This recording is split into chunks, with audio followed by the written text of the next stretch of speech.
setia podcast Himapara Talks. Balik lagi di Bincang-bincang bareng Himapara.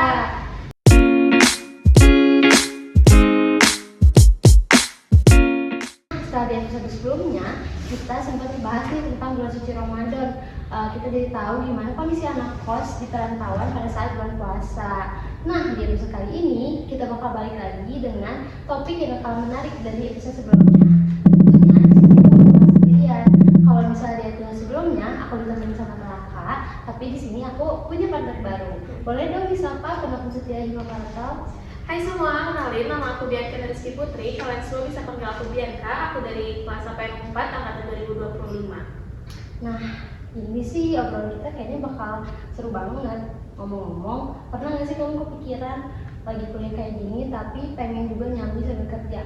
Kayaknya cuma aku aja ya, kayaknya pasti banyak banget mahasiswa lain juga yang ngerasain sama gitu. Kayak aku pengen banget sih, tertarik banget untuk kuliah sambil kerja gitu. Tapi pasti punya alasan tersendiri kayak ragunya dan perbandingan lainnya gitu. Karena kan kalau misalnya kerja tuh pasti susah gitu ya ngebagi waktu antara kuliah, kerja, apalagi yang ikut organisasi gitu kayak kita. Tuh, nah pas banget di episode kita kali ini kita bakal bahas topik yang relate banget sama keadaan Bianca tadi dan tentunya juga relate sama teman-teman mahasiswa saat ini, yaitu Work-life balance mahasiswa.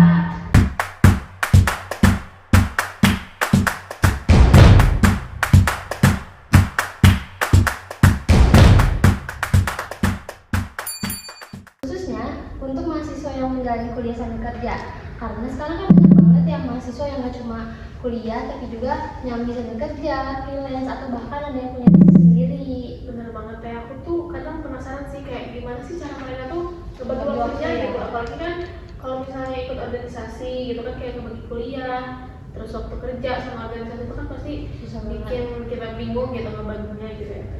Nah, hari ini kita bakal datengin narasumber yang pastinya punya banyak pengalaman menarik soal dunia perkuliahan maupun pekerjaan. Langsung aja kita sambut untuk narasumber kita.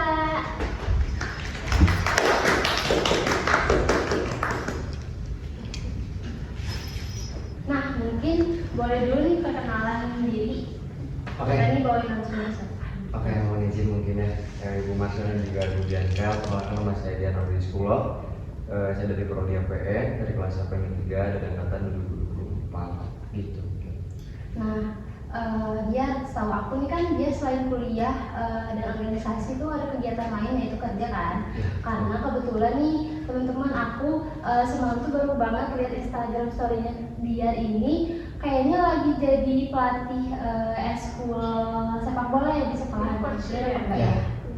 Betul, kalau misalkan hari ini mungkin ya hari ini bisa dibilang mungkin saya ikut ngebantu juga di SMA 15 Bandung sebetulnya sebagai asisten pelatih. Tapi memang kemarin karena coach utamanya nggak ada, jadi mungkin saya mengganti langsung jadi kepala dari coach di pertandingan tersebut. Tapi memang fokus dari pelatih itu nggak di sepak bola aja, jadi ada di futsal, sama ada di guru ngaji juga, sama memang ada di guru sholawat sama ibu juga gitu. Oke, nah kalau misalnya selain tadi jadi guru ngaji atau guru sholawat dan jadi pelatih futsal tuh ada lagi nggak sih biasanya kegiatan dia kayak mungkin kan biasanya nih kayak teman-teman aku pun banyak yang ikut kerja kayak misal di foto booth atau di WO gitu. Ya. Kalau dia sendiri ada nggak selain Kalau misalkan sekarang kebetulan saya tuh kerja di catering wedding, catering kartika, dan juga mencakup 3 job desk. Yang pertama ada di eventnya sebagai service, dan yang keduanya saya juga kerja di dapurnya sebagai membantu masak-masak di dapur, dan juga yang terakhir mungkin yang paling berat sih sebetulnya ini di dekor. Di dekor itu kan bagian malam shiftnya di jam 2 malam sampai jam 4 jam 5 pagi. Makanya memang di dekor tuh kerjaan yang paling sulit sebetulnya, tapi bagaimana kan cara diri saya sendiri sebetulnya bisa memanage dari waktu untuk kuliah untuk kerja gitu. jujur banget ya dia kayak Iya, karena yang dia kerjain itu nggak cuma satu atau dua pekerjaan. Ada satu lagi lupa. Apa tuh? Shopee Food. Shopee Food. Betul, itu driver Shopee Food juga. Kalau misalkan beres kuliah ada waktu luang, mungkin coba-cobalah Shopee Food. Karena memang buat nambah-nambah juga. Gitu. Nah tadi kan udah Kang Dian jawab ya beberapa kayak pekerjaan yang Kang Dian kerjakan gitu mungkin ya Betul. sambil kuliah ini. Pastinya kan ada alasan tertentu ya sampai akhirnya Hamdir tuh mutusin buat sambil kerja lah gitu, Ya. kuliah sambil kerja berserta ikut organisasi juga kan kebetulan Hamdir. Nah kalau boleh tahu apa sih yang bikin Hamdir tuh termotivasi dan motivasi terbesar apa yang bikin Hamdir ngambil keputusannya? Oke, wah gue dapet kalau gitu. Ya gue mungkin motivasi dari diri sendiri karena dari latar belakang ya, dari latar belakang memang orang tua udah kesana kesini mungkin ya, udah nggak tinggal sama orang tua juga, tapi sekarang tinggal sama orang tua angkat. Jadinya memang fokus kuliah juga kuliah sebetulnya, cuman karena mungkin merasa malu ketika memang tinggal bukan bersama orang tua, jadinya menginisiasi untuk bekerja gitu, buat pemasukan sehari-hari. Karena sebetulnya UKT dari mama sebetulnya, cuman karena mama tuh udah fokus ke biaya sehari-hari kuliah.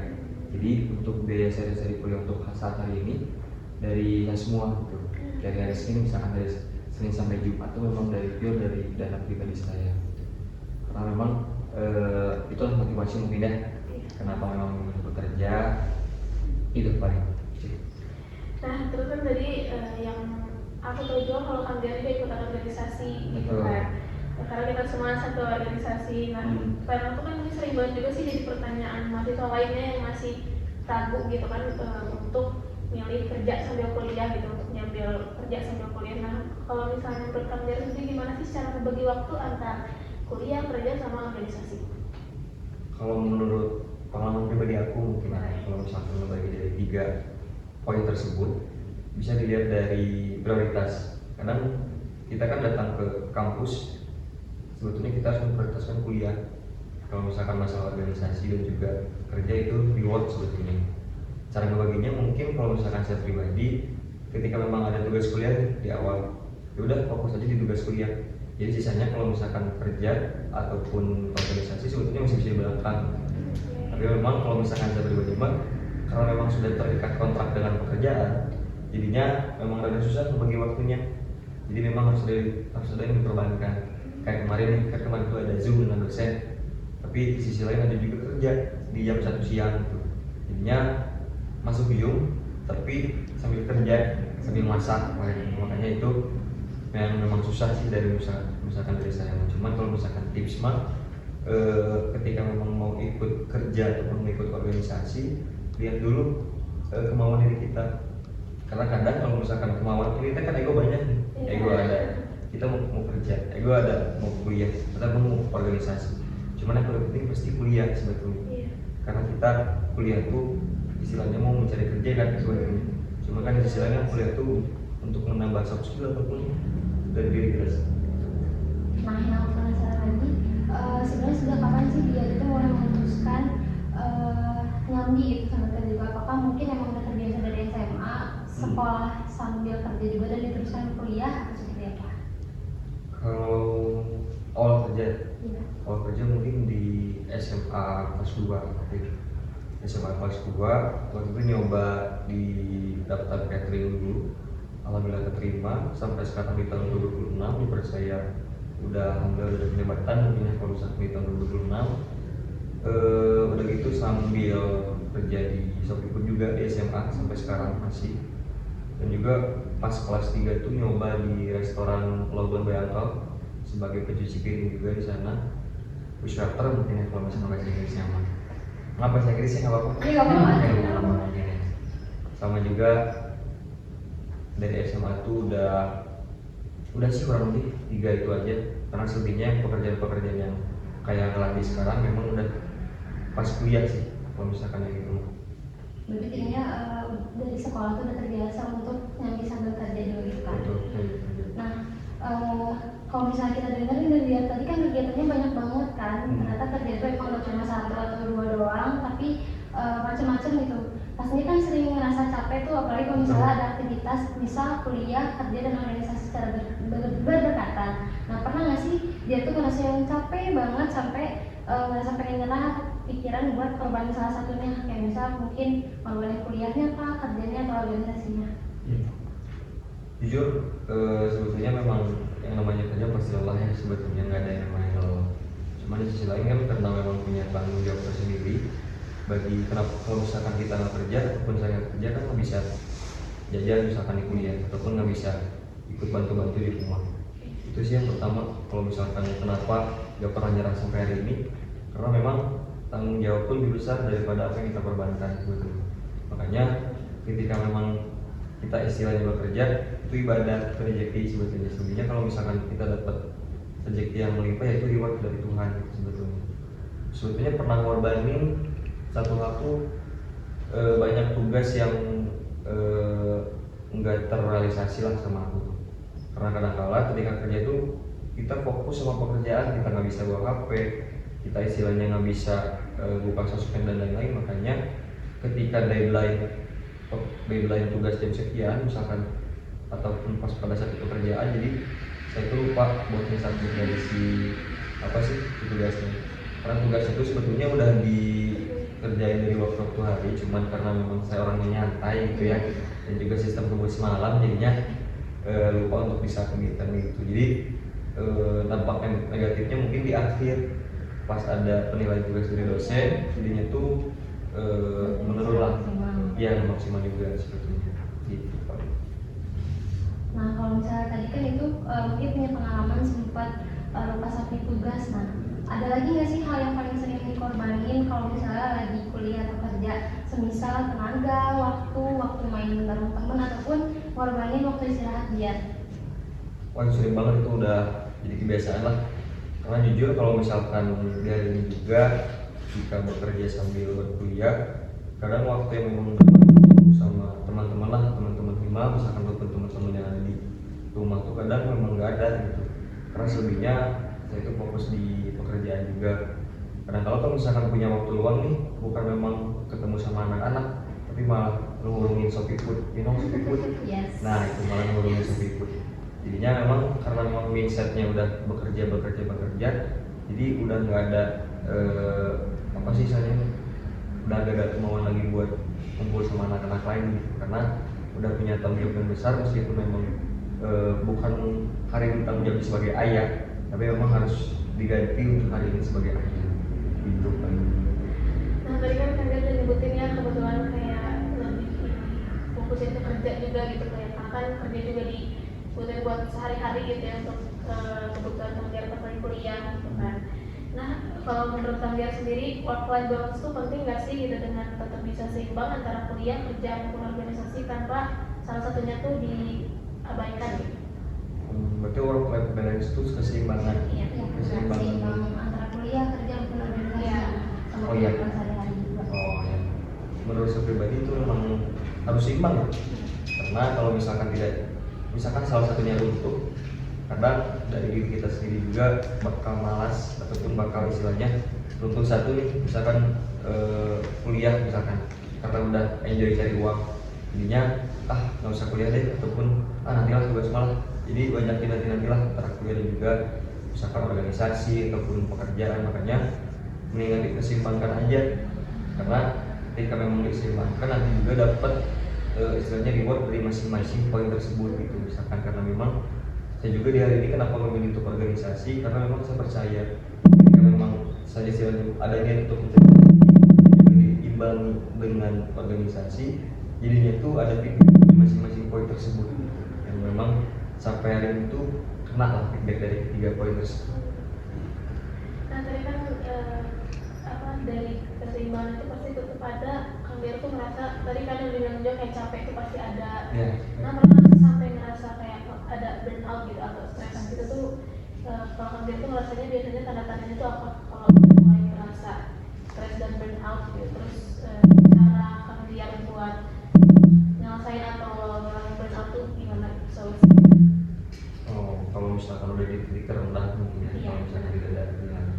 Kalau misalkan saya pribadi ketika memang ada di tahap seperti itu, kalau kemarin itu kan banyak cerita dengan teman-teman lah, misalkan dengan teman organisasi ataupun memang teman-teman di rumah sebetulnya dengan yang lainnya. Karena memang kan jarang cerita orang tua juga, karena memang orang tuanya juga udah tidak tahu di mana, mungkin ya kayak tidak tahu di mana, ibu mungkin sedang ada di mana juga, cuma kan tidak tahu juga ya. Makanya lebih baik kadang dipendam sendiri ada sebetulnya, cuman ketika dipendam sendiri nanti jadinya membludak ke orang lain, misalkan membludak. Ya, makanya istilahnya mah saran dari saya juga kepada teman-teman gitu ya, kuliah sebelum bekerja, ini ceritakan saja gitu. Tapi sebelum diceritakan kepada orang lain, tapi ceritakan dulu kepada Tuhan, karena hal itu memang yang lebih mempunyai solusi yang lebih konkret daripada teman-teman yang lain. Karena teman-teman yang lain itu hanya sebagai penambah, tapi yang mencari solusi yang lebih konkret adalah Tuhan. Betul teman-teman? Oke, luar biasa. Kalau misalnya mungkin tiap orang beda-beda kan ya buat balikin recharge energinya ya. Kalau misalnya aku sendiri kan cuma ada kegiatan tuh organisasi. Nah kalau misalnya emang aku lagi kayak gitu sih biasanya saran recharge aku tuh kayak mungkin bener kata dia, mungkin kalau misalnya emang dipendam sendiri kan pastinya nanti membludak kan, kayak kenapa bayar dulu. Makanya biasanya kalau misalnya lagi burnout sih aku tukar pikiran sama temen gitu. Aku minta saran apakah emang di saat aku lagi kayak gini baiknya kayak gimana, kayak gitu.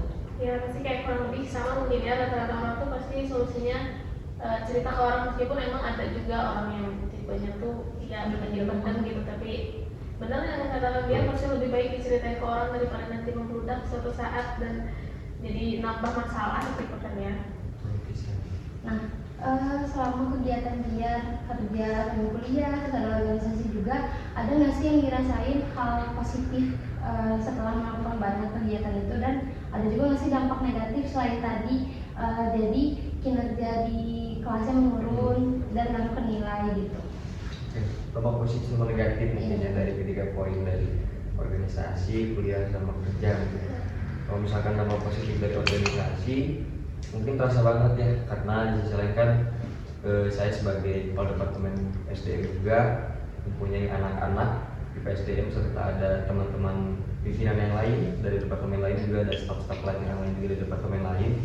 Itu istilahnya sebagai teman sebetulnya, dan juga bukan teman sebetulnya, kayak keluarga lah. Nah di situ dampak positifnya saya di dalam organisasi tersebut menjadi merasa sebagai keluarga, karena di sisi lain mungkin di luar tidak mendapatkan hal seperti itu, tapi memang di organisasi mendapatkan reward seperti itu, keluarga. Dan juga mungkin kalau misalkan di kerja dampak positifnya mungkin banyak uang sebetulnya ya, banyak uang dan juga bisa memberikan uang yang bermanfaat untuk kepada orang lain misalkan. Dan juga kalau misalkan di kuliah dampak positifnya kuliah ya, dampak positif dari apa? Kerja. Dari kerja, kuliah kan pada organisasi kan saya dapat rasa kekeluargaan lah dari maupun itu dari anggota-anggota Mapara yang lain, terutama kan dari PSDM. Kalau misalnya di kuliahnya gitu, Kuliah teman kelasnya kah atau ya, kemudian di kuliah tuh teman sekelasnya sangat apa ya disebutnya, solid. kurang solid banget sebenarnya kalau misalkan hari ini mah. Karena di sisi lain ketika memang ada beberapa orang di titik terendah, jadi teman-teman sekelas tuh istilahnya ngerangkul ataupun ceritalah kalau misalkan ada apa-apa, karena mungkin dengan cerita itu bisa membuat kita merasa lega, bukan merasa jadinya ketika cerita tuh kakak kamu sih cerita gitu. Padahal kan ketika cerita istilahnya kan dari unek-unek yang kita sampaikan itu jadinya wah lega gitu kita sampaikan itu paling kalau misalkan kayak gitu. Ini teman-teman, ini ada pertanyaan terakhir yang merasa banget, udah kayak pertanyaan terakhir. Ini pertanyaan terakhir tuh, kalau menurut Kang Dian tuh seorang mahasiswa tuh cocok nggak sih sebenarnya kuliah sambil kerja tuh, dan boleh mungkin ya kasih tips juga. Tadi kan saya udah ada tips sedikit, tapi mungkin boleh dikasih tips lagi buat mahasiswa yang masih ragu untuk coba kuliah sambil kerja gitu. Dan buat mahasiswa juga yang sama mungkin pengalaman sama Kang Dian, sama-sama kerja sambil kuliah juga, mungkin ada tips dan masukannya atau motivasinya. Oke, terima kasih Bapak Ibu, Ibu ya. Oke, kalau misalkan tips dari kami sebetulnya kepada teman-teman mahasiswa yang di seluruh Indonesia mungkin ya, ketika memang ingin melakukan pekerjaan, jangan pernah mengambil banyak pekerjaan, karena ketika kalian mengambil banyak pekerjaan, tanggung jawab makin besar, tapi yang namanya tanggung jawab pasti harus ada penyelesaian. Ketika penyelesaian tidak maksimal, pasti nantinya tidak akan menjadi reward bagi diri kita. Misalkan ketika saya mengambil 7 job desk pekerjaan, mungkin ada 4 yang kepegang, cuma ada 2 yang ataupun 3 yang tidak kepegang. Makanya ketika ingin melakukan salah satu pekerjaan, mendingan beberapa saja, misalkan freelance, part time itu cukup kayak ya. kafe-kafe Iya, gitu. jangan pernah dipaksakan apa yang memang bukan kendalian kita, apa yang memang masih belum hak kita. Makanya udah, kalau misalkan kita mau bekerja sambil kuliah, semampunya aja. Jangan pernah kita memaksakan diri kita, apalagi memang mengorbankan salah satu pihak ataupun salah satu diri kita untuk berkehidupan selanjutnya, karena itu memang berdampak, sangat-sangat berdampak. Saya sekali lagi bilang gitu banget. Dari aku paling sih ada satu pertanyaan terakhir. Ya. Kalau misalnya dilihat dari situasi dan kondisi sekarang, ada nggak sih kalau misalnya emang bisa mundur ke belakang, dia pengen mengubah sesuatu apa gitu, misal pengen ngurangi pekerjaan yang tadinya emang sebanyak itu, jadi pengen fokusin ke satu atau dua pekerjaan aja biar gak mengganggu ke kuliah, ke organisasi ataupun maupun ke kehidupan sehari-hari. Berat gimana tuh? Kalau misalkan ini tentang pekerjaan atau memang bisa diubah, misalkan keluarga atau gimana? Pekerjaan Jadi soalnya berat ya. Berat Oke, siap. Kalau misalkan mau feedback, apa sih namanya teh? mundur ke belakang. Mundur ke belakang. Oke. Throwback. Throwback. Iya. Oke. Sorry kalau bahasa Inggris. Kalau misalkan throwback ke belakang, mungkin ya menghapus restoran tip, di shelter mungkin ya, karena istilahnya di situ negatifnya banyak banget yang memang impact sampai sekarang. Kenapa? Karena memang jujur impactnya itu sangat-sangat terasa hari ini. Soalnya pas kemarin bekerja di sana, bekerja kan sebagai cuci piring. Nah di sana istilahnya mah saya nggak dikasih makan, saya nggak dikasih minum, juga memang full kerja 24 jam. Dan juga nyeselnya tuh karena udah terkait dengan kontrak, Oh iya. nggak bisa keluar. Kalau misalkan memang keluar, otomatis kena kasus, kena sanksi. Karena memang ketika mau keluar nih, ada istilahnya dari bosnya ada tuntutan. Kalau misalkan kamu keluar, kamu udah tanda tangan pekerjaan, kamu akan kena kasus. Jadi sampai sekarang sebenarnya masih belum beres. Ya, masih belum beres, makanya sekarang tuh masih minta bantuan ke beberapa stakeholder buat minta penyelesaian ini. Makanya itu masih berimpact sampai sekarang. Mudah-mudahan lancar, beres. Jujur sama dari tadi awal ngobrol sampai sekarang tuh, jujur aku kayak terkesan gitu loh sama jawaban-jawaban dari dia, karena banyak banget pengalaman yang dia udah coba, apalagi di pekerjaan gitu kan. Aku gak nyangka kalau misalnya dia adalah pekerja keras banget, kayak bener-bener apa aja kalau gak ada bener-bener apa aja dikerjain gitu. Nah mungkin karena udah di penghujung podcast episode kali ini, jadi kita tahu kalau misalnya menjalani kuliah sambil kerja itu memang gak mudah, karena banyak yang mungkin harus disesuaikan dari waktu, tenaga, ketambah lagi kan kita tuh sambil kuliah dan juga organisasi. Jadi apalagi mungkin di waktu sih ya yang paling susah, dan juga konsistensinya juga. Mungkin apa namanya, ini bisa menjawab keraguan Bianca tadi di awal, pengen apa namanya coba kuliah sambil kerja. Nah udah kejawab belum? Iya, ini udah kejawab sih, karena bahan pertimbangannya tidak ada banget. Kalau misalnya kerja tuh sebenarnya nggak semudah itu, dan bakal emang sulit sebenarnya ngebagi waktunya. Emang harus pinter-pinter dan jangan memaksakan sih ya, dari yang Nadia sampaikan. Dan yang paling penting ternyata bukan soal siapa yang paling sibuk, tapi gimana cara kita menjaga diri sendiri di tengah semua kesibukan itu biar gak burn out atau stres. Nah, semoga obrolan di kali ini kesempatan juga bisa jadi motivasi buat teman-teman semua yang lagi berjuang sama mungkin sama dia, atau yang masih ragu, yang masih bingung antara kerja sama kuliah gitu. Semoga bisa motivasi teman-teman semua juga. Terima kasih banyak juga untuk narasumber kita dia yang udah sharing tentang pengalaman pekerjaan dan juga cerita ya pengalaman keren untuk hari ini. Iya, dan terima kasih juga untuk seluruh pendengar setiap podcast Simapara Talk. Sampai ketemu lagi di Bicara. Bye.